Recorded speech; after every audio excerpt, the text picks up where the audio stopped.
कुंडली गवर्धा हरिविठ्ठल श्री ज्ञानदेव तुकाराम श्रीमत् सद्गुरु गुंडा महाराज की जय। श्रीमत् सद्गुरु लक्ष्मण महाराज की जय। श्रीमत् सद्गुरु नारायण महाराज की जय। श्री सिद्धजन्मासन पीठ की जय। अखंडानंद रूपाय विज्ञान प्रदायिने भवध्वांत दिनेशाय गुंडाक्ष गुरुवे नमः। श्रुतिस्मृतिपुराणानामालयं करुणालयं नमामि भगवत्पादं शंकरं लोकशंकरं। विज्ञानार्कमरीचिजालनिहता विद्यान्धकारभुजा शब्दब्रह्मसमुद्रमन्दरगिरि सिद्धान्तबद्धपुरताः ब्राह्मी नरतनरङ्गभूमिरसरा संशोभिताभ्यानना सोऽयं सर्वजगद्गुरुर्विषयति श्रीमान् प्रभुशङ्करः। गुरुन्नत्वा महेशाख्यान् शङ्करं च सुरेश्वरं नैष्कर्म्यसिद्धिर्भाषायां प्रपञ्चः क्रियते धुना।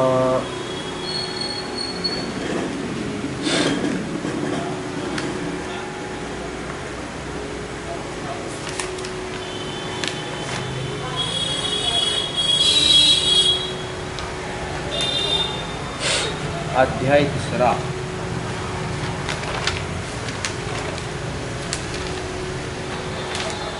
प्रमित्सायां य आभाति स्वयं मात्र प्रमाणयोः स्वमहिम्ना च यसिद्धस्यो ज्ञातार्थो वसीयताम्। येथून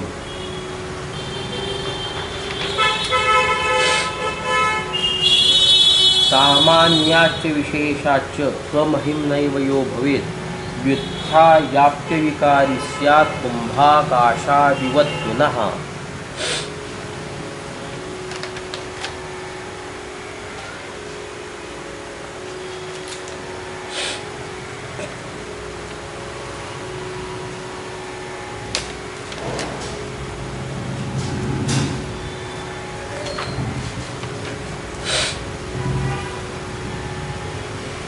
जिग्राणि ममहं गंध मितियो वेत्य विक्रयः स आत्मा तत्परं ज्योतिः शिरसीदं वचश्रुतेः। न्यायसिद्धमतो वक्ति दृष्टेर्द्रष्टारमात्मनः न पश्येत् प्रत्यगात्मानं प्रमाणं श्रुतिरादरात्। अन्वय व्यतिरेकाभ्यां निरस्या प्राणतो यतेः वीक्षापन्नस्य कोस्मीति तदसिति श्रुतिर्जगौ।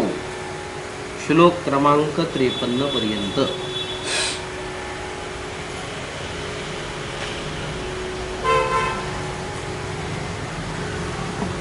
अध्याय क्रमांक 3।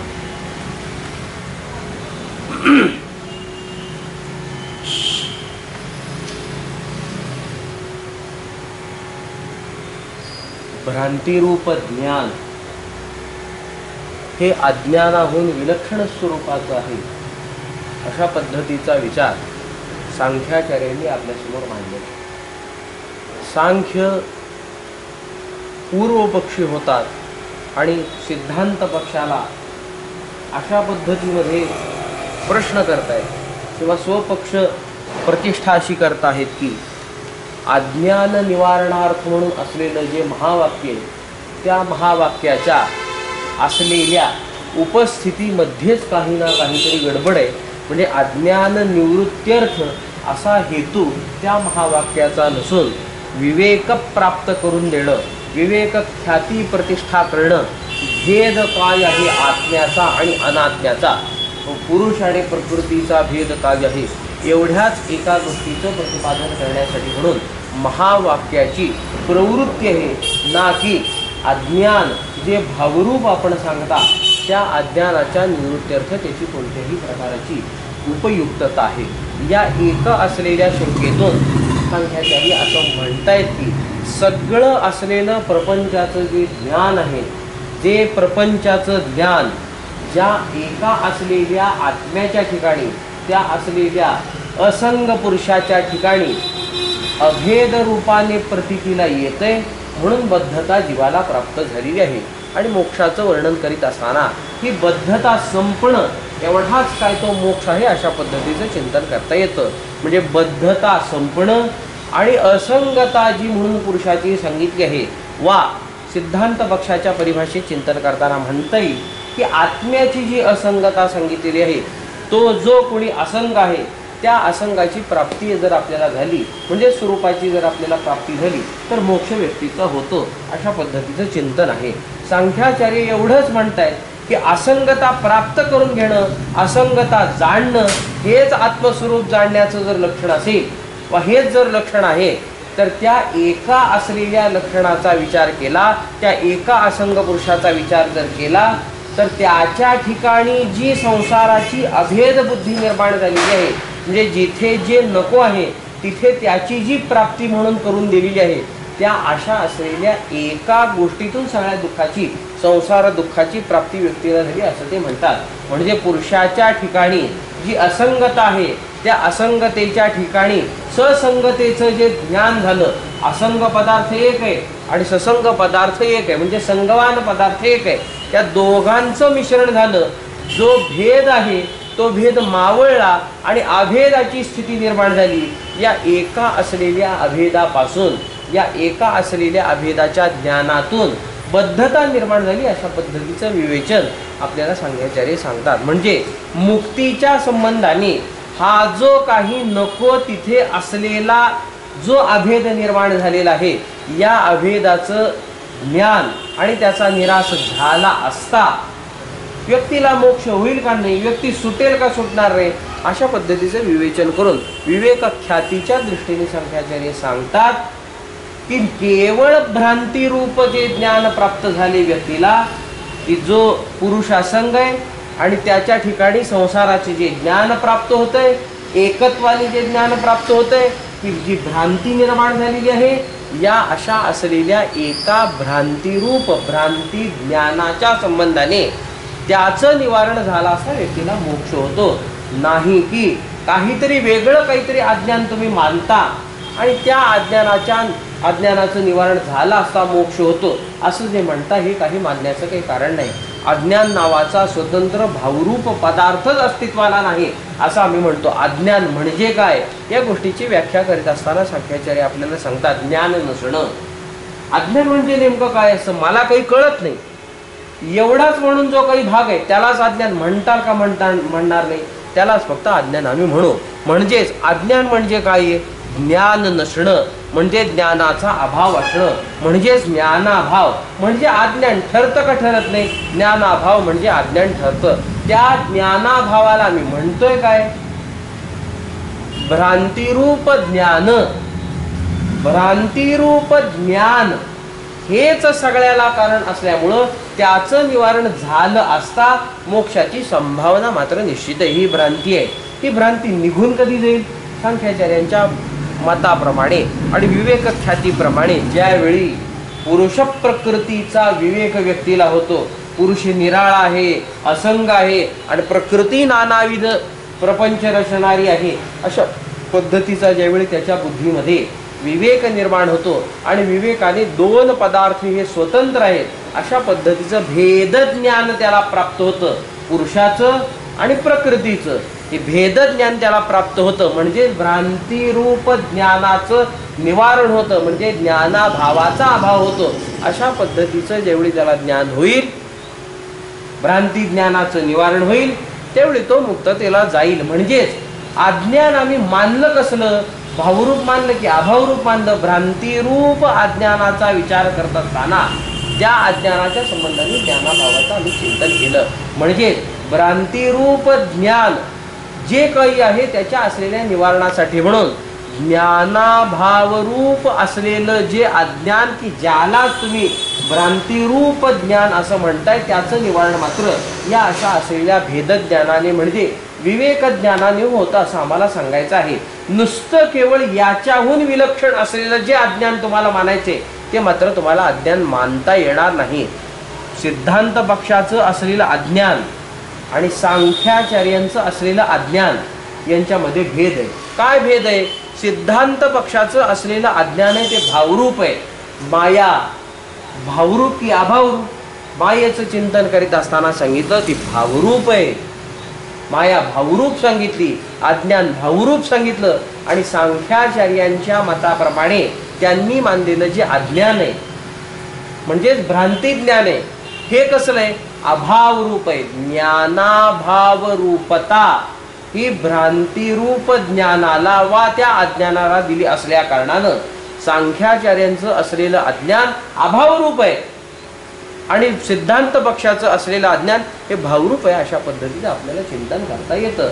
त्या तत्वप्रदीपिका नावाच्या ग्रंथामध्ये चित्सुखाचार्यांनी अज्ञानाच्या संबंधाने भावरूपता प्रतिपादन करत असताना त्यांनी म्हटलं की भाव विलक्षणता सुद्धा अज्ञानाच्या ठिकाणी आहे, अभाव विलक्षणता सुद्धा अज्ञानाच्या ठिकाणी आहे, परंतु संसाराची कोणत्याही पद्धतीमध्ये संगती या दृष्टीने लागू शकत नाही. त्यामुळे भावत्वाचा उपचार आम्हाला तिथे करावा लागतो. का उपचार करावा लागतो? त्याची सिद्धी करीत असताना चित्सुखाचार्य म्हणतात की रज्जूवर सर्पाची प्रतीती येते का येत नाही? सर्पाची प्रतीती येते.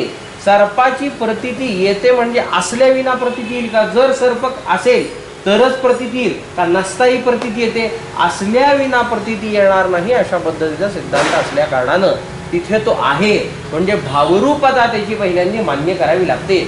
ज्यावेळी त्या सर्पाचं निवारण होतं म्हणजे रज्जूचं ज्ञान होतं, त्यावेळी तो भले निघून जात असेल म्हणजे तो भले भाव विलक्षण ठरत असेल, अभाव विलक्षणताही ठरत असेल, पण प्रतीती मात्रता याच्यावरून प्रातिभासिक अशा या एका असलेल्या गोष्टीवरून आम्हाला ठरवावं काय लागतं? भावत्वाचा उपचार तिथे झाला. नाहीतर या एका असल्या विना प्रतीतीला येणार नाही या सिद्धांताची हानी होईल. आणि हा सिद्धांत मात्र व्यवहारात जशाला तसा सिद्ध असल्या कारणानं या एका असलेल्या सिद्धांताची हानी कोणत्याही पद्धतीत परवडत नाही. त्यामुळे भावत्वाचा उपचार करावा लागतो. म्हणजे सांगावं काय लागेल? अज्ञानाला भावरूपता द्यावी लागेल. त्या अशा असलेल्या अज्ञानाची भावरूपता सिद्धांत पक्ष अशा पद्धतीत मानतो. आणि सांख्याचार्य मात्र अभावरूपता मानतात. कारण त्यांना एक भ्रांती ज्ञान सांगायचं असल्या कारणानं त्या भ्रांती ज्ञानाचं स्वरूप ज्ञानाभाव अशा पद्धतीत करायचं असल्या कारणानं भ्रांती ज्ञान म्हणजेच काय? विपरीत असलेलं ज्ञान, विपरीत झालेलं ज्ञान म्हणजेच काय आहे? मुख्य असलेल्या ज्ञानाचा अभाव झाला असता ज्याची प्रतीती येते तो असा पदार्थ वा ते असं जे ते त्याला म्हणा भ्रांतिरूप ज्ञान. म्हणजेच काय? त्या अज्ञानाची व्याख्या करीत असताना त्यांनी सांगितलं ज्ञानाभाव रूपता. ज्ञानाभाव रूप असलेलं यांचं अज्ञान निराळं आणि सिद्धांत पक्षाचं भावरूप असलेलं अज्ञान निराळं. ते म्हणताय की भावरूप असलेल्या अज्ञानाला स्वतंत्र रीतीने मानायचे काही कारण नाहीये. भावरूप अज्ञान मानता, मग भेद मानता, भ्रांती मानता आणि मग पुढील असलेली सगळी परंपरा मानता. अशा पद्धतीत कोणतंही चिंतन करायचं कारण नाही. एक भ्रांतिरूप ज्ञान मानला असता म्हणजे ज्ञानाभाव रूप अज्ञान मानला असता सगळ्या गोष्टींची जिथल्या तिथे व्यवस्था लागते. जे जिथे असू नये ते तिथे आहे वा जे जिथे आहे आणि त्याचं ज्ञान तिथं नसलं पाहिजे त्याच ठिकाणी त्याचं ज्ञान जर तुम्हाला प्रतीतीला येऊ लागलं असेल तर ही झालेली भेळमिसळ सगळ्या दुःखाला कारण होते का होत नाही? जिथे सद्रूपता आहे, जिथे आनंद रूपता आहे, जिथे चैतन्य आहे तिथेच असद्रूपता, तिथेच जड रूपता आणि तिथेच दुःख रूपता यांचं ज्ञान ज्या ज्या व्यक्तीला होतं त्या व्यक्तीला दुःखाविना दुसरं काय होणार आहे? ज्याचं ज्ञान व्यक्तीला प्राप्त होतं त्याच प्रकारचा अनुभव त्या व्यक्तीला येत असतो. दुःख रूपतेचं ज्ञान त्याला जर झालं तर दुःखाविना दुसरा त्याला अनुभव येणार आहे काय? घटाकार वृत्ती झाली तर घटाचं ज्ञान होतं म्हणजे या घटाचा अनुभव येतो का अन्याचा अनुभव येतो? अन्याचा अनुभव येत नाही. समोर असलेल्या ज्या ज्या म्हणून वस्तू आहेत त्या त्या वस्तूचं मला ज्ञान होतं म्हणजे त्या त्या वस्तूचा मला अनुभव येतो. अशा पद्धतीत आपल्याला चिंतन करता येतं. जिथे जी वस्तू नाही, जिथे जी गोष्ट नाही तिथे ती वस्तू जर कल्पिली तर त्याच वस्तूचं ज्ञान येईल. आनंद रूप असलेल्या पदार्थाच्या ठिकाणी, वस्तूच्या ठिकाणी जर दुःख रूपतेचं चिंतन आम्ही जर करू लागलो तर दुःखाचं ज्ञान होईल की आनंद रूपतेचं ज्ञान होईल? दुःखाचं ज्ञान होणार, त्याच्या व्यतिरिक्त दुसरं कोणतंही ज्ञान होणार नाही. श्री विठ्ठलाचं दर्शन घ्यायला आपण गेलो आणि श्री विठ्ठलाचं दर्शन घेत असताना भाव प्राप्त झाला. दगड आहे, मूर्ती आहे, मग दगड आहे. आता देवाचं ज्ञान होतं की त्या अशा असलेल्या वृत्तीने दगडाचं ज्ञान होतं? कशाचं ज्ञान होईल व्यक्तीला? वृत्ती काय झाली? दगड म्हणून झाली ना. मग निश्चित त्याला जे ज्ञान प्राप्त होईल ते दगडाचं ज्ञान प्राप्त होईल, भगवंताचं ज्ञान त्याला कधीही प्राप्त होणार नाही. त्या वृंदावनामध्ये एक राधारमण म्हणून आहे, देवाचा एक विग्रह आहे राधारमण म्हणून. तिथे एक स्वतंत्र मंदिर आहे, त्याचं असं वर्णन आहे. वज्रनाभ म्हणून भगवंताचे पंतूचे मुलगा, आता त्याला काय म्हणायचं, पंतूचा मुलगा, भगवंत कृष्णाच्या पंतवाचा मुलगा, खापर पंतू, त्याला म्हणा खापर पंतू, पंतवाच्या पुढे त्याचा मुलगा वज्रनाभ म्हणून होता.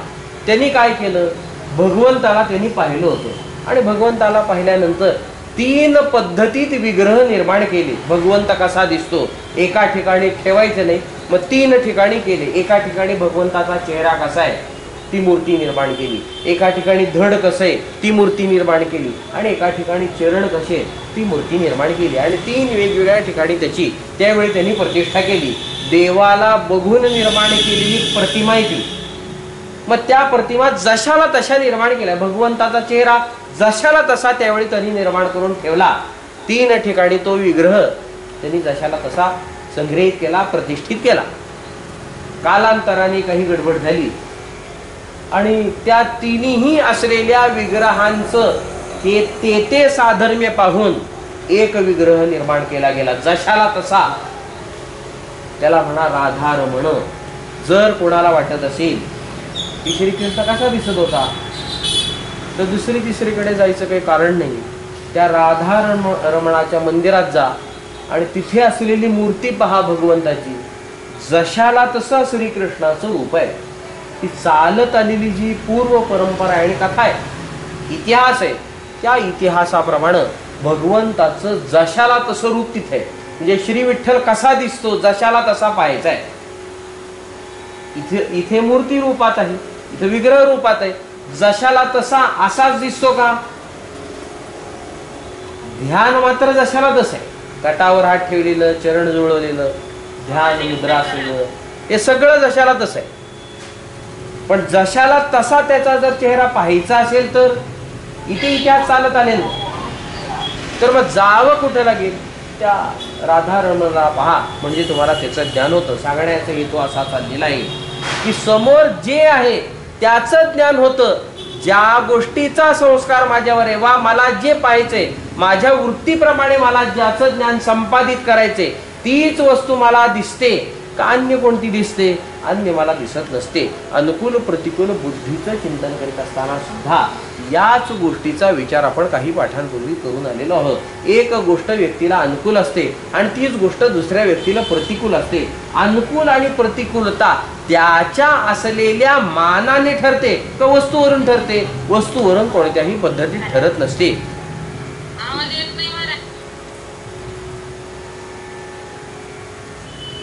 मोबाईल वर करतो, येतोय गावात?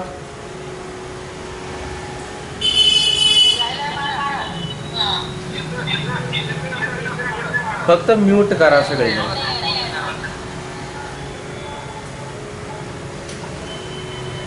म्यूट करा सगळे.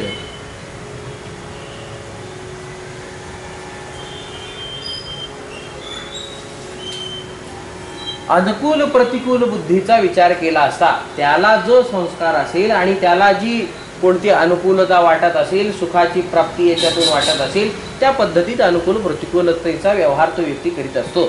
म्हणजेच जे ज्या ठिकाणी ज्याचं ज्ञान व्यक्तीला होत असेल त्याचाच त्याला अनुभव येतो, अशा पद्धतीचा आपल्याला विचार करता येतो. म्हणजेच पुरुष आहे, असंग आहे, आनंद रूप आहे, चिद्रूप आहे, सद्रूप आहे, परंतु तिथे ज्ञान कशाचं झालेलं आहे?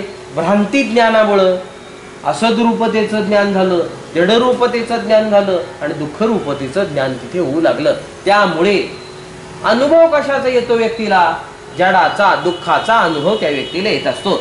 दुःखाच्या अनुभवापासून वर जाणं, तिथून उद्धार होणं आणि असंगतेला प्राप्त होणं, पुरुषाप्रमाणे त्या ठिकाणी स्वतःचं जे स्वरूप आहे त्या स्वरूपाला जाणणं, अशाच पद्धतीचं ज्याला ज्ञान होतं याला म्हणा विवेक ज्ञान.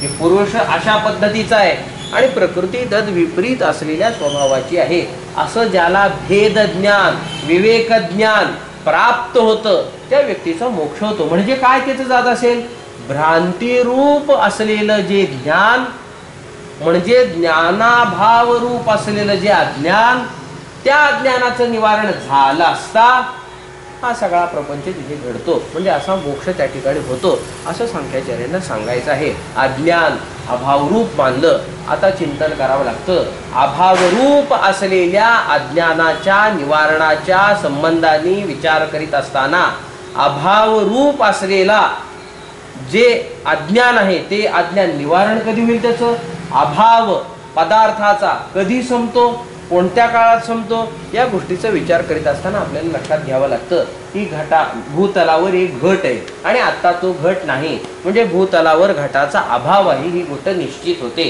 मग घटावर अभाव आहे ही गोष्ट निश्चित झाली, आता त्याचा अभाव कधी निवारण होईल, घटाभाव निवारण कधी होईल, ज्यावेळी पुन्हा घटाची उपस्थिती होईल त्यावेळी मात्र त्याचं निवारण होतं का होत नाही.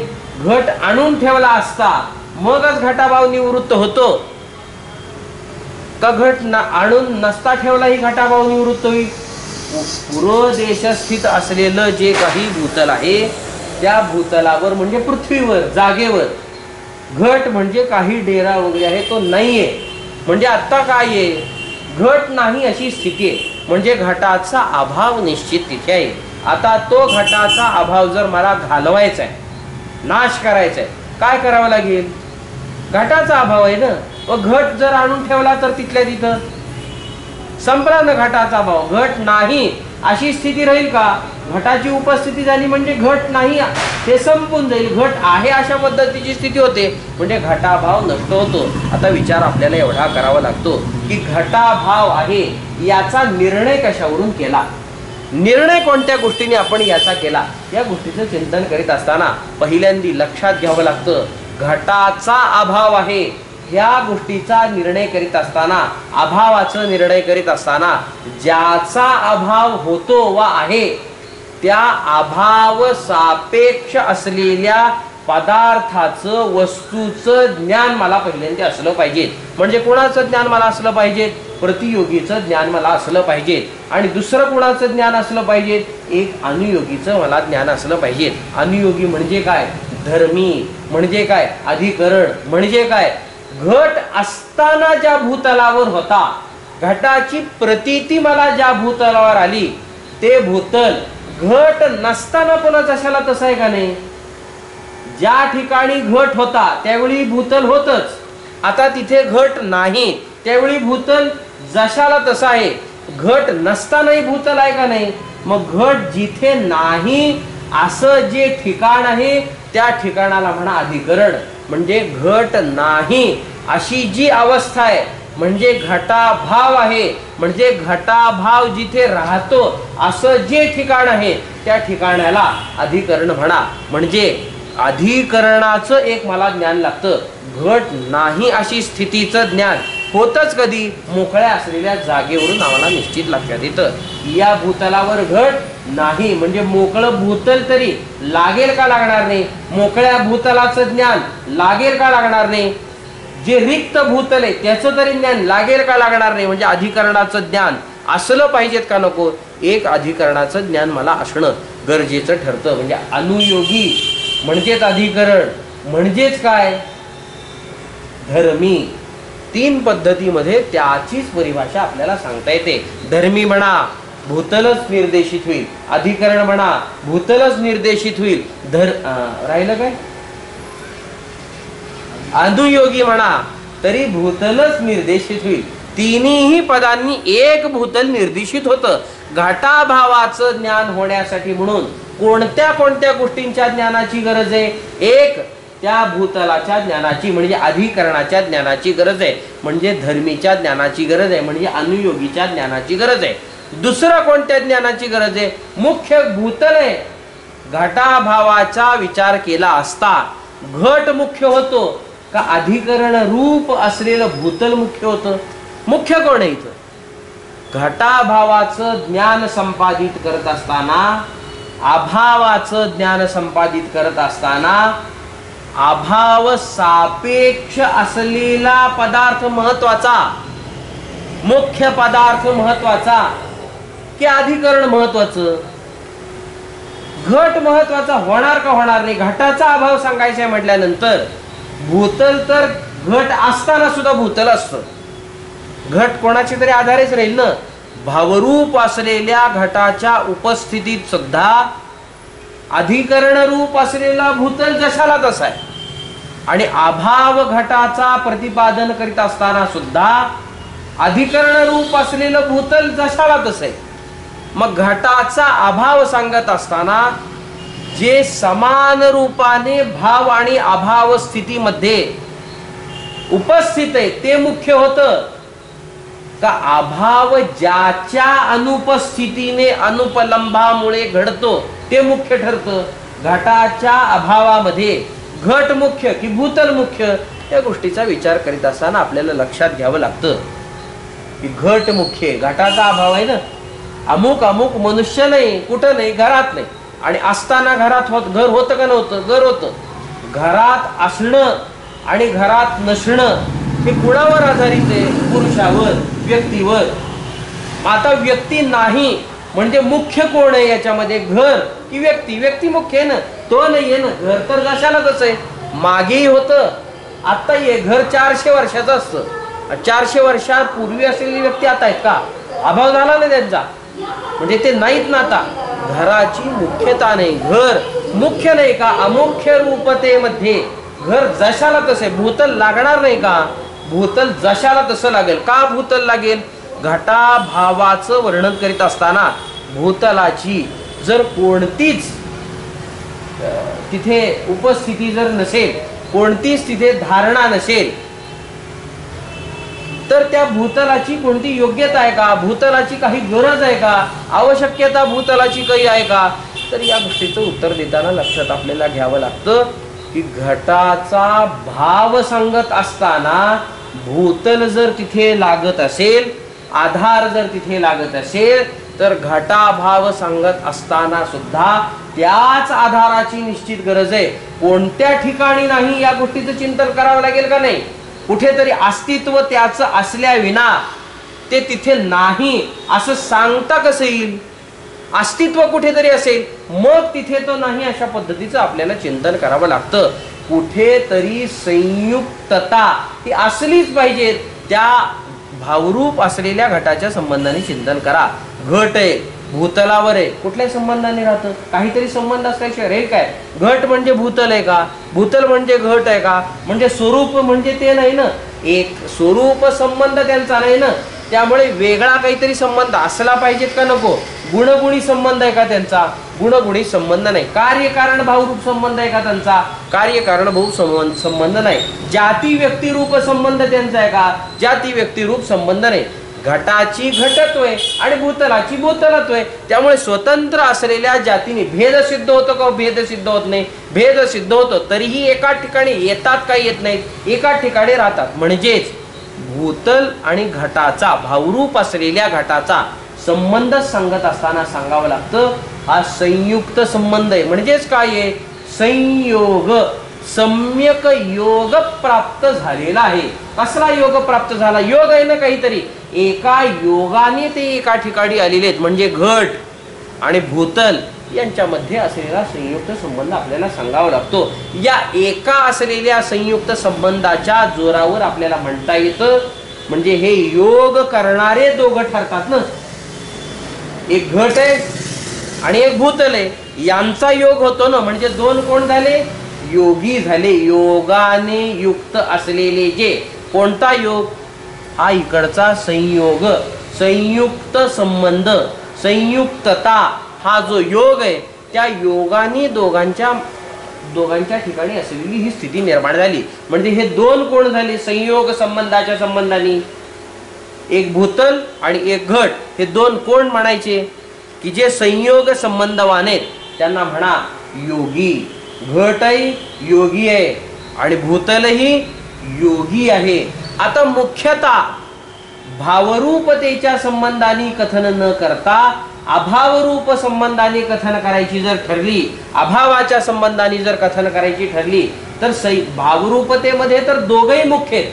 हस्त तरु संयोग करीत असताना हातही भावरूप पाहिजेत आणि तरुही भावरूप पाहिजेत. कल्पनेतलं वृक्ष आणि व्यावहारिक हात यांच्या संयोगाचा इथे विचार नाही. दोघंही भावरूप पाहिजेत, दोघंही तिथे मुख्य होतात. आता अभाव रूपतेचं चिंतन करीत असताना अभाव, जिथे भाव त्या पदार्थाचा आहे तिथेच अभावाचं आम्हाला कथन करावं लागतं, तिथेच अभाव त्याचा ज्ञात होतो. त्यामुळे या दोन्ही असलेल्या योगींचं चिंतन करीत असताना, अभाव संबंधाने चिंतन करीत असताना, घट अभाव प्रकरणात जर घटाभाव सांगायचा ठरला तर घट मुख्य होतो का भूतल मुख्य होतं? तर मागे आपण चिंतन केल्याप्रमाणे घट तिथे मुख्य होतो आणि भूतल अमुख्य होतो. आता योगी तपासा, घटही योगी आहे, भूतलही योगी आहे आणि घटाभाव सांगायचा आहे.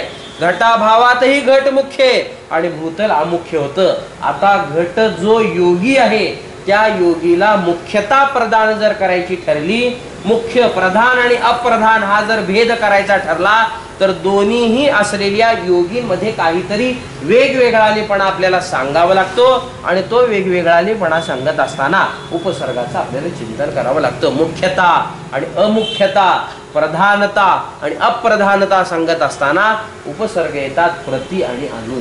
अनु उपसर्ग सहाय्यकतेच्या दृष्टीने असल्यामुळं, अप्रधान रूपतेच्या दृष्टीने असल्यामुळं, अमुख्यतेच्या दृष्टीने असल्यामुळे लागेल कोणत्या योगीला?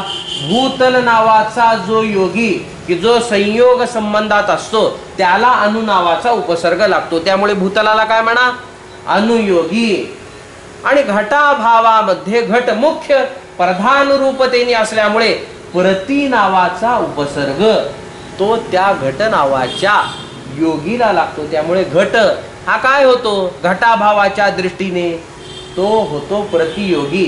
ज्याचा अभाव सांगायचा आहे त्या अभावाचा तो प्रतियोगी असतो असं आपल्याला चिंतन करावं लागतं. म्हणजे ज्याचा अभाव सांगितलाय तोच त्याचा प्रतियोगी. अशा पद्धतीत चिंतन करीत असताना या वाक्याचा अर्थच असा लक्षात येतो की घट प्रतियोगी अशा पद्धतीत होतो. त्या प्रतियोगीचं ज्ञान आणि अनुयोगीचं ज्ञान जोपर्यंत व्यक्तीला नाही तोपर्यंत त्या प्रतियोगीच्या अभावाचं ज्ञान व्यक्तीला होणे शक्य नाही. मी सहज आलो आणि रिकामं भूतल बघितलं आणि कुणी विचारलं इथे काय नाहीये बरं, काहीच नाही एवढं सिद्ध होईल, एवढं ज्ञान सिद्ध होईल. कोणत्या गोष्टीचा अभाव सिद्ध झाला तिथं? कोणती अमुक एक वस्तू तिथं सिद्ध असते का? भूतल आहे, रिकाम आहे, एवढंच कळेल ना. अमुक एक वस्तू इथे नाही असं त्या व्यक्तीला ज्ञान होतं का? नाही. का होत नाही? प्रतियोगीचं ज्ञान नाही ना त्याला. जर प्रतियोगीचं ज्ञान राहिलं असतं तर तो व्यक्ती म्हणाला असता पूर्वी या खांबाला घड्याळ असायचं आणि या खांबाला आत्ता घड्याळ नाही. म्हणजे अधिकरणाचंही ज्ञान आहे, अनुयोगीचंही ज्ञान आहे आणि प्रतियोगीचंही ज्ञान आहे. कधीतरी त्यांनी पाहिलंय पण त्याला प्रतियोगीचंही ज्ञान आहे आणि अधिकरणाचंही म्हणजे धर्मीचंही ज्ञान आहे. असं ज्ञान असल्यावर आणि तिथे ती वस्तू नसल्यावर निश्चय होतो की इथे मात्र त्या प्रतियोगीचा अभाव राहतोय. म्हणजे इथे अभाव आहे म्हणजे अभावाचं ज्ञान त्याला प्राप्त होतं असं आपल्याला निश्चय करावा लागतो. म्हणजे एक लागतं काय अभावाच्या ज्ञानाला? प्रतियोगीचं ज्ञान लागेल आणि धर्मीचं म्हणजे अनुयोगीचं ज्ञान लागेल म्हणजे अधिकरणाचं ज्ञान लागेल. जर प्रतियोगी आणि अधिकरणाचं ज्ञान व्यक्तीच्या ठिकाणी नसेल तर अभाव ज्ञानाचा निश्चय व्यक्ती करू शकत नाही. अभाव ज्ञानाच्या निश्चयाला व्यक्तीच्या ठिकाणी आधी प्रतियोगी आणि अनुयोगीचं ज्ञान निश्चित असलं पाहिजे. अशा पद्धतीचं चिंतन आपल्याला करता येतं. एवढ्यासाठी मी ही गोष्ट सांगतोय की अज्ञान जे ज्ञानाभाव रूप म्हणून सांख्याचार्य मानतात त्या अशा असलेल्या ज्ञानाभावाची प्रतीती म्हणजे अज्ञानाची प्रतीती, त्या अज्ञानाची सिद्धी व्यक्तीला जर यावयाची ठरली तर कुठं कुठे यायला पाहिजेत? केवळ जागृतीत अज्ञानाची प्रतीती असते का, केवळ स्वप्नात अज्ञानाची प्रतीती असते का, का सुषुप्तीतही अज्ञानाची प्रतीती असते? व्यक्तीचा विचार करा. जागृतीत अज्ञानाची प्रतीती आहे, त्यामुळे ज्ञानाभावाचं ज्ञान, भ्रांतिरूप ज्ञान हे त्याला होत राहील. स्वप्नात सुद्धा ज्ञानाभावरूप अज्ञान त्याची प्रतीती म्हणजे भ्रांतिरूप ज्ञानाची प्रतीती जशाला तशी, जे जिथे नाही ते तिथे प्रगट होत राहते. या पुरितत नाडीमध्ये सगळं जगत जर प्रकट होत असेल, एका एवढ्या असलेल्या लहानशा नाडीमध्ये सगळं जगत सामावू शकतं काय? सगळं जगत सामावू शकत नाही. प्रतीती येते का? येत नाही.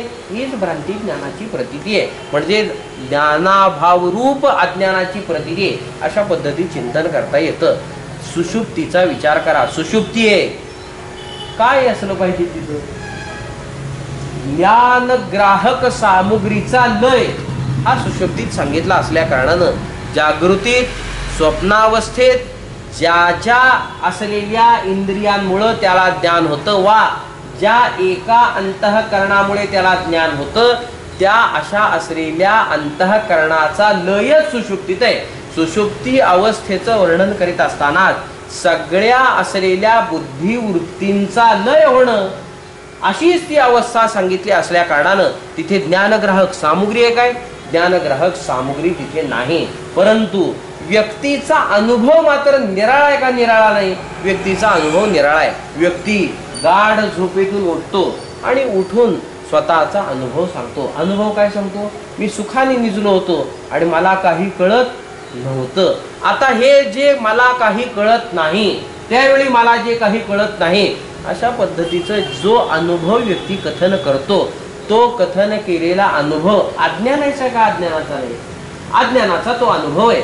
अज्ञान त्याला प्रतीतीला आलं का? आलं नाही. अज्ञान प्रतीतीला आलं. आता जर अज्ञान त्याला प्रतीतीला येतंय तर अज्ञानाचं स्वरूप सांख्याचार्य काय सांगतायत? ज्ञानाभाव. ज्ञानाचा अभाव असणं म्हणजे अज्ञान आहे, असं सांख्याचार्यांनी अज्ञानाचं अभावरूपतेने कथन केलेलं आहे. आता जर अभावरूप असलेल्या अज्ञानाची प्रतीती सुषुप्ती कालामध्ये त्या व्यक्तीला येत असेल तर त्या अशा असलेल्या अज्ञानाच्या अभावाच्या ज्ञानाचा विचार करीत असताना, ज्ञानाभावाचा विचार करीत असताना काय काय त्याला लागेल? ज्ञानाभावाचा निश्चय होत असताना त्याला कशा कशाचं ज्ञान असलं पाहिजे? एक अधिकरणाचं ज्ञान लागेल आणि दुसरं प्रतियोगीचं ज्ञान लागेल. म्हणजे कोणाचं ज्ञान लागेल? ज्ञानाभावाचा प्रतियोगी कोण आहे? ज्ञान. एक ज्ञान असलं पाहिजे आणि दुसरं काय असलं पाहिजे? अधिकरण. म्हणजे कोण असलं पाहिजे? पुरुष. आता तिथे पुरुषाचं चिंतन आहे. संख्यांच्या दृष्टीमध्ये पुरुषाचं चिंतन आपल्याला तिथे करावं लागतं. आता ज्ञानाभावाचं निश्चय होत असताना प्रतियोगीचं ज्ञान पूर्वी जर अपेक्षित असेल आणि अधिकरणाचं ज्ञान जर पूर्वी अपेक्षित असेल तर अभावाचा निश्चय होतो असं जर ठरत असेल, समजा पहिली आपत्ती येते की ज्ञानाभावाच्या अशा असलेल्या निश्चयात म्हणजे अभावरूप असलेल्या अज्ञानाच्या निश्चयात जर प्रतियोगीचं ज्ञान आणि अधिकरणाचं ज्ञान जर सुषुप्ती कालात राहिलं तर ती अवस्थाच पहिल्यांदी बाधित होते की सुषुप्ती अवस्था नाही. सुषुप्ती अवस्थेमध्ये कोणत्याही पद्धतीत अशाचं ज्ञान राहतच नाही. अवस्थाच ती नाही ना. ज्ञान ग्राहक सामुग्रीच तिथे कोणती नाही ना. ज्ञान ग्राहक सामुग्रीच नसेल तर ज्ञान कोणत्या पद्धतीत तो घेणार आहे? कोणत्याही पद्धतीत ज्ञान त्याला होणार नाही. आणि इथे तर अपेक्षा काय राहते? प्रतियोगीच्या ज्ञानाची अपेक्षा राहील आणि अधिकरणाच्या ज्ञानाची अपेक्षा राहील. म्हणजे सुषुप्ती अवस्था पहिल्यांदी बाधित होते. सुषुप्ती अवस्था राहत नाही.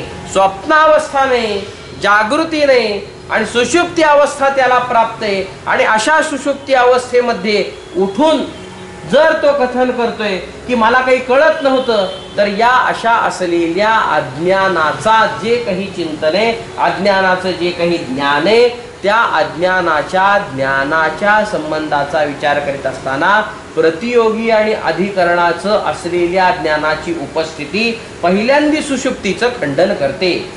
पहिली आपत्ती म्हणजे सुषुप्ती अवस्थाच सिद्ध होते. दुसऱ्या पद्धतीत विचार करीत असताना ज्ञानाभावरूप असलेल्या अज्ञानामुळे दुःख झालं. आता त्या अभावाचा निश्चय होण्यापूर्वी ज्ञानाचा निश्चय होणं म्हणजे ज्ञान हे असणं गरजेचं आहे का गरजेचं नाही? प्रतियोगी आहे ना तो, म्हणजे त्याचं ज्ञान असणं गरजेचं आहे का गरजेचं नाही? प्रतियोगीचं ज्ञान असणं गरजेचं आहे. कोणाचं ज्ञान? प्रतियोगी ज्ञान आहे. ज्ञान इथलं काय आहे? विवेक ज्ञान आहे. ज्याला विवेक ज्ञान प्राप्त झालेलं आहे, ज्याला पुरुष प्रकृती विवेक झालेला आहे, ज्याला तो भेद कळलेला आहे, असंगता ज्याला पुरुषाची कळलेली आहे, अशा असलेल्या व्यक्तीला अज्ञानाचं काय ज्ञान होणार आहे? भ्रांती रूप ज्ञान पुन्हा काय त्याला होणार आहे? त्या पद्धतीने विचार केला तर पुन्हा त्याला कोणत्याही पद्धतीमध्ये भ्रांती होणार नाही असं आपल्याला म्हणावं लागतं. म्हणजे सांख्याचार्यांच्या एका असलेल्या या सिद्धांतानुरूप जर विचार केला तर असं आपल्याला लक्षात येतं की ज्याला ज्ञान प्राप्त करून घ्यायचं आहे आणि भ्रांतीरूप ज्ञान म्हणजे ज्ञानाभाव रूप अज्ञान याची निवृत्ती ज्याला करावयाची आहे अशा असलेल्या साधकाने केलं काय पाहिजे? केवळ झोपा म्हणजे काय होईल? ज्ञानाभावरूप असलेल्या त्या अज्ञानाच्या सिद्धी करता प्रतियोगी रूप असलेलं जे ज्ञान की जे विवेक ज्ञान आहे त्याची पहिल्यांदी सिद्धी होते, म्हणजे त्याची प्राप्ती होते. म्हणजे झोपेतून व्यक्ती उठला की झोपायच्या आधी अज्ञानी, झोपेतून व्यक्ती उठला की तो पुन्हा ज्ञानी होईल. अशा पद्धतीची दुसरी आपत्ती आपल्याला सांगता येते. पुन्हा पूर्व पक्षकार याच्यावर उत्तर देताना असं सांगतात, अनुमान करा. अनुमानाने ही गोष्ट होते का होत नाही? ज्या अर्थी सुषुप्तीमध्ये काही कळत नव्हतं म्हणजे तिथे काही नव्हतं म्हणून त्याला काही कळत नव्हतं. ज्या अर्थी तो उठतोय आणि त्याला स्मरण होतंय त्या अर्थी त्यांनी तिथे त्या अशा असलेल्या अभावाचा काहीतरी अनुभव घेतला आहे म्हणून तो सांगतोय का सांगत नाही?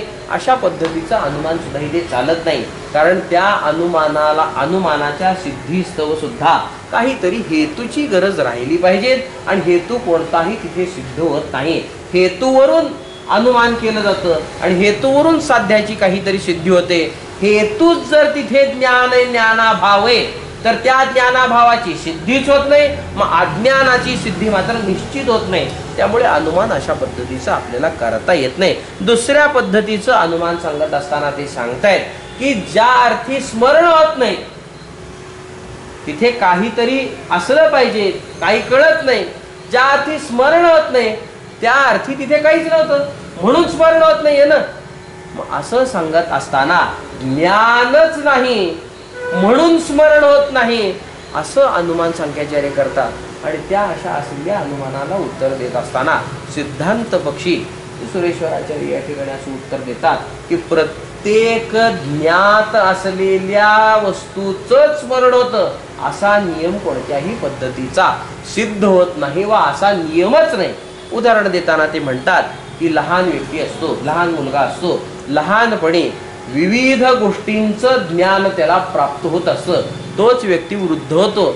त्या वृद्ध झालेल्या त्याच व्यक्तीला स्वतः लहानपणी केलेल्या सगळ्या क्रीडेचं ज्ञान होतं काय? सगळ्या क्रीडेचं स्मरण होतं काय? सगळ्या त्याला गोष्टी आठवतात काय? कोणतीही त्याला गोष्ट आठवत नसते. अशा पद्धतीचा आपल्याला विचार करता येतो. म्हणजे ज्या ज्या वस्तूंचं ज्या ज्या पदार्थाचं ज्ञान मला होतं ती प्रत्येक गोष्ट मला स्मरणात येते असं कोणतंही आपल्याला चिंतन करता येत नाही. म्हणून अभावरूप असलेलं जे तुम्ही अज्ञान म्हणता, ज्ञानाभावरूप असलेलं जे तुम्ही अज्ञान मानता ते अज्ञान तसलं मानताच येत नाही. केवळ एका असलेल्या या अनुभवावरून आम्हाला असं सांगावं लागतं की ज्या अर्थी मला काही कळत नाही असं ज्ञान त्याला प्राप्त होते त्या अर्थी भावरूप असलेल्या अज्ञानाची उपस्थिती त्या सुषुप्ती कालावधीमध्ये साक्षी रूपाने तिथे त्या व्यक्तीच्या पुढ्यात होतीच. त्याला ज्ञान होतं, साक्षीचं ज्ञान होतं, परंतु अज्ञानही तिथे असल्या कारणानं कारण रूप अज्ञान तिथे असल्या कारणानं त्या अशा असलेल्या सुखाचं ज्ञान होत असताना सुद्धा काही कळत नाही हा पणा जशाला तसा त्याचा सिद्ध होतो. म्हणजे साक्षीचं जे त्याला ज्ञान होतं तेच ज्ञान अज्ञानाच्या सहित त्याला होत असल्या कारणानं भावरूप अज्ञानाची स्थिती तुम्हाला तिथे मानावीच लागते. अभावरूप अज्ञान तुम्हाला मानता येत नाही. अशा पद्धतीचं आपल्याला चिंतन करावं लागतं. म्हणजेच साक्षीच तिथं असलेल्या अज्ञानाचं ज्ञान त्या व्यक्तीला करून देतो. आणि कसं करून देतो? सूक्ष्म असलेल्या कारण रूपात गेलेल्या अंतःकरण वृत्तीच्या साह्याने तोच साक्षी. सूक्ष्म वृत्ती आहे, आत्यंतिक लय बुद्धीचा अंतःकरणाचा होत नाही, कारणात लय त्याचा होतो. सूक्ष्म रूपात राहते का राहत नाही? सूक्ष्म रूपात राहते.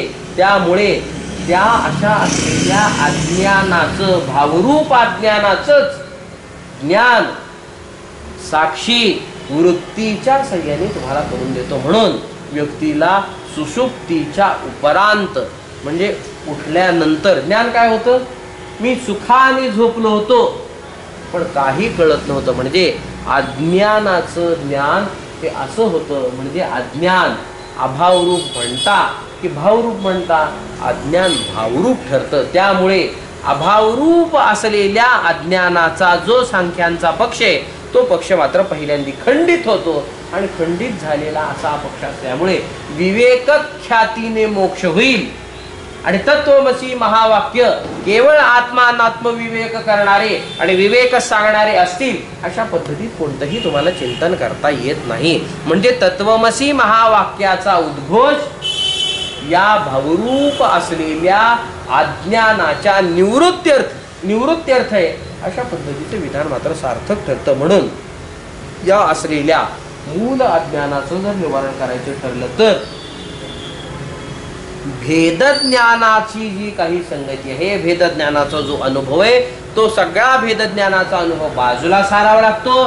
भ्रांती ज्ञान, भेदज्ञान जे काही अज्ञानापासून निर्माण झालेले जे पुढे आलेले या सगळ्या असलेल्या गोष्टी आम्हाला सारावे लागतात. अनात्म पदार्थ टाकावे लागतात, मिथ्या रूपे जाणावे लागतात आणि त्यांच्या असलेल्या सगळ्या स्वरूपाचा विचार करून माझं असलेलं जे स्वरूप आहे, मी जो कोणी आहे तो मी त्या महावाक्याच्या चिंतने करून मी ब्रह्मरूप आहे अशा पद्धतीचे चिंतन मात्र त्या व्यक्तीला करावं लागतं. अन्वय व्यतिरेकाच्या साह्याने ती गोष्ट त्याला चिंतनात घ्यावी लागते. अन्वय व्यतिरेकाच्या साह्याने चिंतन केला असता मग त्या तत्वमसी महावाक्याचा बोध त्या व्यक्तीला होत असतो. म्हणजे मी ब्रह्म आहे तर ब्रह्म मी आहे अशा पद्धतीचं चिंतन त्या व्यक्तीला येत असतं. महावाक्याचा निर्णय केल्या विना कोणत्याही पद्धतीचा बोध त्या व्यक्तीला होणार नाही असं आपल्याला सुरेश्वराचार्य मागील असलेल्या पाठामध्ये आपण त्याचं चिंतन करून आलो की महावाक्याच्या आधारे सुरेश्वराचार्य आपल्याला सांगतायत की तो जो बोध आहे जीव ब्रह्मैक्याचा तो केवळ महावाक्याच्या आधारे व्यक्तीला प्राप्त होत असतो. वाक्य करूनच त्या अज्ञानाची निवृत्ती होते, इतराने ती निवृत्ती होणार नाही अशा पद्धतीचं चिंतन सुरेश्वराचार्य सांगतात. महावाक्य पद आहे, पदार्थ आहे, म्हणजे पद पदार्थ संबंधही तिथे असला पाहिजे. या पदाचा बोध, पदार्थांचा बोध आपल्याला कोणत्या पद्धतीत होतो या गोष्टीचं चिंतन करत असताना काल परवा आपण चिंतन असं केलं. सुरेश्वराचार्य आपल्याला सांगतात की एक सामान्याधिकरण्य नावाच्या संबंधाने पदांचा आपल्याला बोध होतो. वाक्याचा बोध सामान्याधिकरण संबंधाने होतो. दुसरा संबंध सांगितला विशेषण विशेष्य भावरूप संबंध, त्या संबंधाने सुद्धा आपल्याला वाक्याचा बोध होतो. आणि तिसरा विचार केला लक्ष लक्षण संबंध, या तिसऱ्या असलेल्या संबंधाने सुद्धा वाक्याचा आपल्याला बोध होतो. या तिन्ही असलेल्या संबंधाने महावाक्य सिद्धी सुरेश्वराचार्य आपल्यासमोर करतात. सामान्य अधिकरण संबंध सांगत असताना सुरेश्वराचार्य म्हणतात की पदांचा एकार्थामध्ये असलेलं जे तात्पर्य ते तात्पर्य मात्र निश्चित होतं. एक विभक्ती प्रत्यय सगळ्या असलेल्या पदामध्ये असला तर त्या प्रत्येक असलेल्या पदातून एक अर्थ मात्र निश्चित होतो. तत्त्वम अशी तत्पदाचा जो अर्थ आहे, त्वम पदाचा जो अर्थ आहे आणि अशी पदाचा जो अर्थ आहे, तो अर्थ अखंडार्थक असला पाहिजे, एकार्थवाची तो आहे, अशा पद्धतीचं आपल्याला चिंतन करता येतं. सामान्य अधिकरण्य संबंध सांगत असताना समान असलेला त्यांचा जो अर्थाचा प्रकार आहे, पदाचा जो प्रकार आहे, तो प्रकार मात्र आपल्याला समजून घ्यावा लागतो. तत्पद, त्वमपद, तत्पदाच्या वाच्याचा विचार केला असता ईश्वर लक्षित होतो. ईश्वराचा अर्थ, ईश्वर हा अर्थ आपल्याला गृहीत होतो. त्वम पदाचा विचार केला तर जीव हा अर्थ गृहीत होतो. आता तत्, त्वम आणि अशी पद अखंडाचं चिंतन करतो. अखंड एक अर्थ आहे या दोघांचा, एक पद आहे, एक अर्थ या दोघांचा आहे, अशा पद्धतीचं चिंतन त्या एका महावाक्यातून आपल्याला सांगितलं जातं. सामान्य अधिकरण्य संबंधातून यांच्या एकार्थाची सिद्धी करीत असताना दोन पद एक वाची आहेत हे सांगत असताना, एक विभक्ती आहे हे सांगत असताना सुरेश्वराचार्य आपल्याला असं म्हणतात की इथे भागत्याग लक्षणा करा आणि भागत्याग लक्षणा करून तत्त्वम या पदाचा जो एक अर्थ आहे त्या असलेल्या एक अर्थाचं ग्रहण करा. म्हणजे विरुद्ध असलेल्या भागांचा त्याग करा. इकडे दुःखित्व आहे जीवाकडे, त्या दुःखित्वाचा त्याग करा. इकडे जीवाच्या संबंधाने असलेलं अपरोक्षत्व आणि त्या ईश्वराच्या संबंधाने असलेलं परोक्षत्व, त्या दोघांचाही त्याग केला असता, दोन्हीही विरुद्ध भाग आहे, त्या दोघांचाही त्याग केला असता एक अर्थ तुम्हाला तिथे निश्चित गृहीत होतो. म्हणजे जीव चैतन्याचा जो कूटस्थ अर्थ आहे, जो आत्मार्थ आहे, त्या अशा असलेल्या आत्म्याचं आणि इकडे असलेल्या तत्पदाच्या लक्षाचं म्हणजे ब्रह्मचैतन्याचं एकत्व आहे असा अर्थ त्या समान अधिकरण नावाच्या संबंधाने आपल्याला सांगता येतो. विशेषण विशेष्य संबंधाचा विचार केला तरी तिथेही भागत्याग लक्षणेचा आपल्याला विचार करावा लागतो. विशेषण विशेष्य संबंध सांगत असताना एकदा तत्पद हे विशेषण होईल आणि त्वमपद विशेष्याला जाईल, दुसऱ्या वेळेस त्वमपद विशेषण होईल आणि तत्पद विशेष्य होईल. दोन्हींचीही अशी एकानंतर एक विशेषण आणि विशेष्यता अशी संपादित केली असता दोघांच्याही ठिकाणी असलेले जे विरुद्ध धर्म आहेत हे विरुद्ध धर्म बाजूला सारले जातात आणि दोघांमधूनही जे एकमेव राहणार चैतन्य, त्या चैतन्याचा अर्थ मात्र गृहीत होतो. ती चैतन्य आपल्याला त्या ठिकाणी सापडतं. भागत्याग लक्षणा तिथेही होते आणि त्या भागत्याग लक्षणेतून त्या विशेषण विशेष्य नावाच्या संबंधातून एक अर्थ तिथे जीव चैतन्य आणि ईश्वर चैतन्य म्हणजे कूटस्थ चैतन्य आणि ब्रह्मचैतन्य यांची ऐक्यता आहे, अशा पद्धतीचं चिंतन त्या महावाक्यातून आपल्याला येतं. दुसऱ्या पद्धतीत विचार करीत असताना त्यांनी या ठिकाणी सांगितलं की लक्ष लक्षण नावाचा संबंध आहे. लक्षणा कुठेतरी करावी लागते. लक्षणा करून त्या लक्षणेचा जो विचार आहे, लक्षणेचं जे लक्ष्य आहे, त्या लक्ष्याचं ऐक्य मात्र या ठिकाणी होत असतं. जीवपदाचं लक्ष कूटस्थ आहे, आत्मा आहे आणि तत्पदाचं लक्ष हे ब्रह्म आहे आणि दोघांची एकता मात्र त्या ठिकाणी सिद्ध होत असते. अशी भागत्याग लक्षणा त्याही ठिकाणी आपल्याला करावी लागते. तिन्ही असलेल्या संबंधातून तत्वमसी महावाक्याचा बोध होतो आणि तत्वमसी महावाक्यातून जीव ब्रह्मैक्याची प्राप्ती आहे, अशा पद्धतीत आपल्याला विवेचन करता येतं. हे असं असलेलं तत्वमसी महावाक्याचं चिंतन करीत असताना, त्या असलेल्या जीव ब्रह्मैक्याचं चिंतन करीत असताना वेगवेगळ्या असलेल्या या सगळ्या संबंधाचा विचार करून सगळ्या असलेल्या संबंधातून लक्षणेचा विचार करून भागत्याग लक्षणेचा विचार करून जीव ब्रह्मैक्याची सिद्धी सुरेश्वराचार्य या ठिकाणी आपल्याला करून दाखवत आहेत. जीव ब्रह्मैक्य सिद्धी या ठिकाणी होते. जीव म्हणजेच ब्रह्म आहे आणि ब्रह्म म्हणजेच जीव आहे म्हणजे आत्मा आहे, अशा पद्धतीचं चिंतन आपल्याला या वेदांताच्या सिद्धांतातून करता येतं. ते करीत असताना सांख्याचार्य आपल्याला पुन्हा काही शंका घेतात. सांख्याचार्य आपल्याला सांगतात की हे तुम्ही असं जे सगळं चिंतन करता, वाक्याच्या आधारे चिंतन करता का करत नाही? वाक्याच्या आधारे चिंतन करता. वाक्याच्या आधारे चिंतन करत असताना वाक्य लौकिक असो अथवा वैदिक असो, कोणत्या प्रकाराचं चिंतन करतं? जे जे म्हणून लौकिक किंवा वैदिक वाक्य चिंतन करतं तो सगळा असलेला पदार्थांचा प्रकार, वस्तूचा प्रकार हा प्रत्यक्षादी प्रमाणांचा विषयच असतो, अन्याचा विषय होत नाही. अशा पद्धतीचे चिंतन आपल्याला संख्याचार्य सांगतात. पूर्व पक्ष असा उपस्थित केला जातो. म्हणजेच काय, संसर्ग रूप असलेल्या विषयांच्या संबंधानेच हा सगळा विचार लौकिक आणि वैदिक वाक्यांचा होत असतो. जे म्हणून संसर्ग रूप पदार्थ आहेत, म्हणजे संबंध रूप पदार्थ आहेत, ते सगळे असलेले पदार्थ प्रत्यक्षादी प्रमाणांचाच विषय होतात, अन्यांचा ते विषय होत नाहीत. म्हणजेच प्रत्यक्ष, अनुमान, उपमान, अर्थापत्ती, शब्द आणि अनुपलब्धी अशा असलेल्या 6 प्रमाणांचा जे म्हणून विषय होत असतील तेच पदार्थ या वाक्याद्वारे कथन करता येतात. तुम्ही जो आत्मा सांगता वा जे ब्रह्म सांगता ते ब्रह्म प्रत्यक्षाचा विषय होतं काय, प्रमाणांचा विषय होतं काय? प्रमाणांचा ते विषय होत नाही. कोणत्याही पद्धतीत प्रमाणांचा विषय होणं हे तिथे शक्य नाही.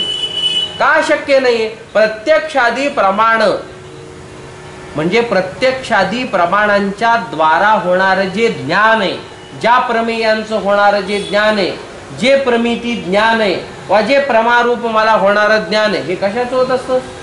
कोणाच्या द्वारे होत असतं?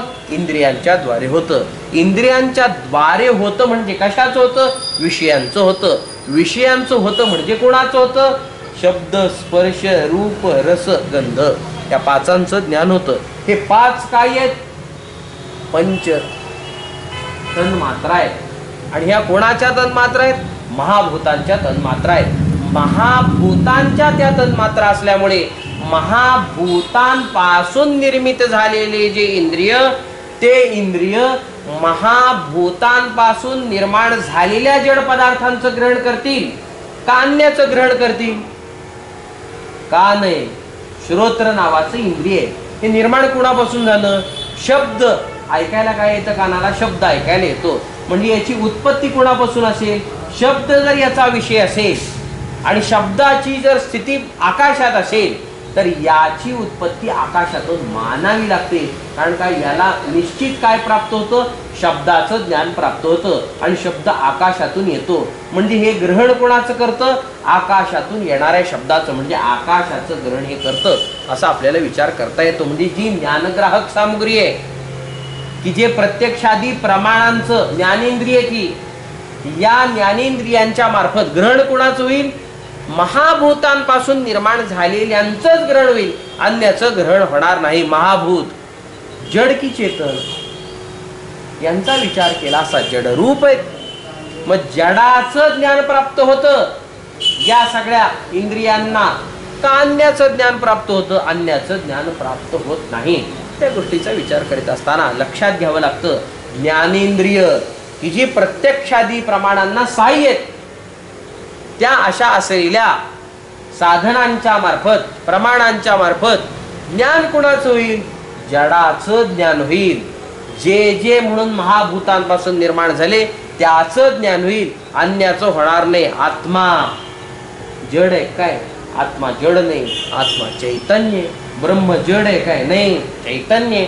मग त्याचं ज्ञान या प्रत्यक्षादी प्रमाणांच्या साह्याने कसं काय होऊ शकतं? कोणत्याही पद्धतीत त्यांचं ज्ञान होणार नाही. अशा पद्धतीत आपल्याला चिंतन करावं लागतं. आणि वाक्यद्वारा तर लौकिक असो अथवा वैदिक असो, कथन कशाचं केलं जाते? कथन केवळ प्रत्यक्षादी प्रमाणांच्या साह्यानं ज्याचं ज्ञान होतं त्याचंच तुम्ही कथन करता असा सिद्धांत असल्या कारणानं आत्म्याचं ज्ञान तुम्हाला होतंय आणि या वाक्य करून होतंय असं कोणत्याही पद्धतीत आपल्याला चिंतन करता येत नाही. संख्याचारी अशी शंका आपल्यासमोर उपस्थापित करतायत. काय शंकेचं उत्तर आहे? त्या गोष्टीचं आपल्याला चिंतन करायचं. वेळेची मर्यादा झाली असल्यामुळे आज आपण इथेच थांबू. बाकीचे चिंतन उद्या. पुंडलिक वरदा हरी विठ्ठल श्री ज्ञानदेव तुकाराम. श्रीमद सद्गुरु गुंडा महाराज की जय. श्रीमद सद्गुरु लक्ष्मण महाराज.